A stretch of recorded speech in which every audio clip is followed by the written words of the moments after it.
Hello and welcome to Custom Gamer. My name is Daz and this is the show where we talk about level design while playing cool maps. Today we're playing a Quake map by Fingers called Temple of the Thousand-Faced Moon.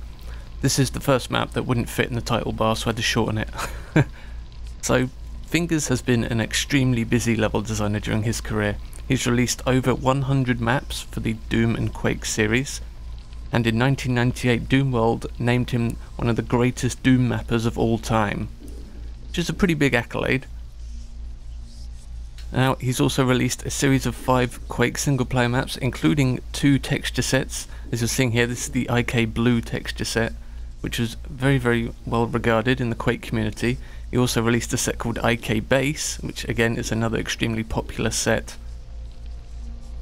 And this guy has also worked on a lot of professional games as well. He worked on Thief 2, he worked on Anachronox, and he would later join Valve Software, where he worked on Half-Life 2, Day of Defeat and Counter-Strike.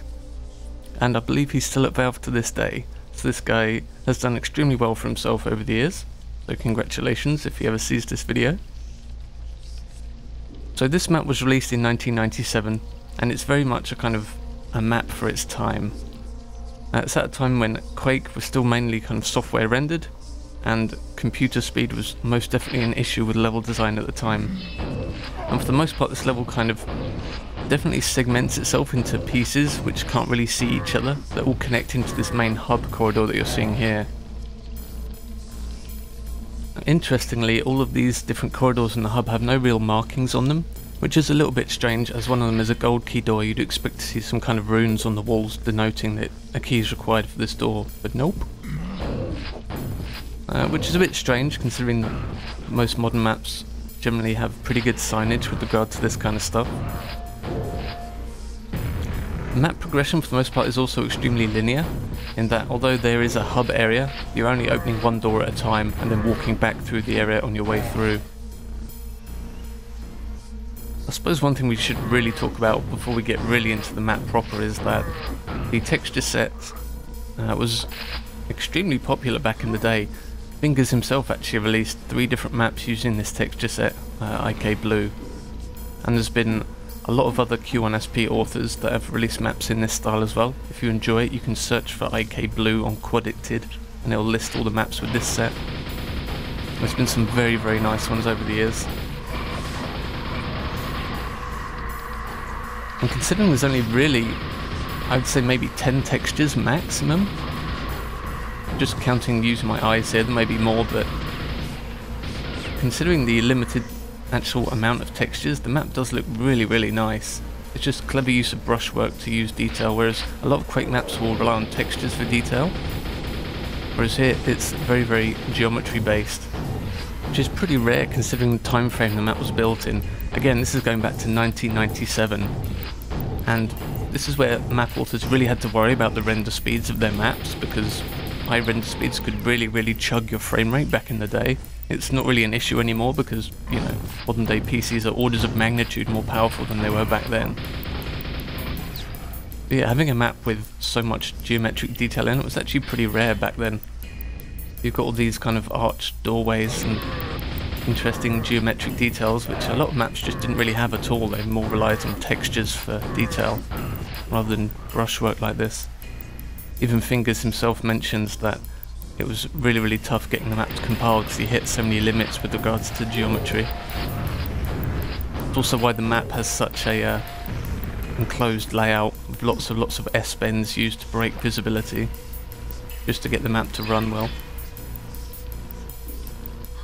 There's the only secret in the map, or should I say the only marked secret in the map.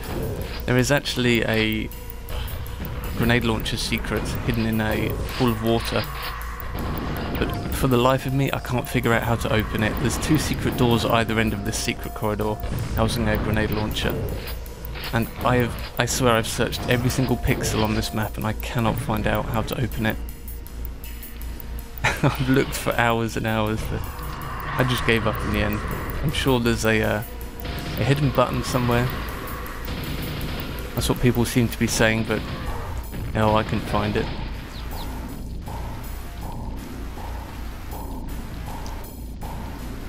Another interesting thing to note with this map is that a lot of the corridors are very, very claustrophobic, like you're seeing here. There's really not a lot of room to move around at all. You generally kind of fight enemies in single file, one at a time. It's only really when you emerge into these grandiose halls and arenas that the level really opens up and you tend to fight a lot more enemies at once. And the combat is still extremely satisfying. The ammo situation is fairly tight, so even when you're fighting just a couple of enemies at a time, it still feels very tactical because you're always worried about ammo.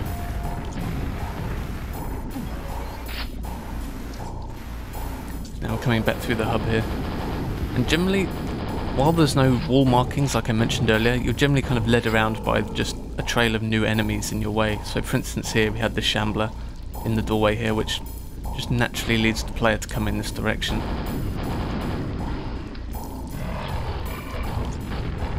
But this area can be pretty nasty.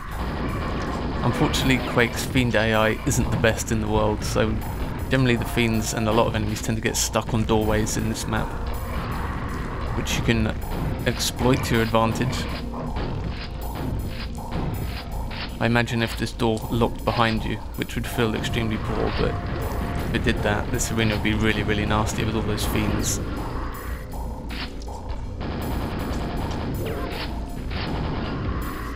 Another thing I quite like about this map is that although you're kind of entering these large chasm areas, the only part of the level that's actually lit is the geometry you're fighting in. So you almost feel like you're hanging in the void in some of these areas, even though there is kind of a roof over you made of rock. It's never actually illuminated. Kind of an interesting effect.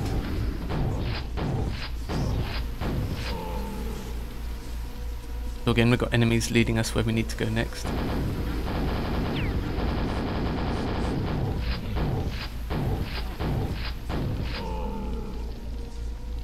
For the most part, this level isn't too difficult. Back in the day, I remember people saying this map was quite hard. But considering modern Quake releases generally throw a lot more stuff at you, it's not too difficult to get through this one these days. The dual vor at the end is a bit of an anticlimax because it's so easy to just line of sight them around this corner here. I think I would have liked a much more climactic ending battle. It's a bit dull here, unfortunately. And there we go. So this map leads into two other maps which are just as good as this, if not better. And I highly recommend you check them out. I'll put links in the description below the video as always. And I generally recommend you check out all of Finger's Quake 1 maps because they're all fantastic. Really good fun to play. Right guys, I'll be back with some more Quake stuff pretty soon. I'll see you next time.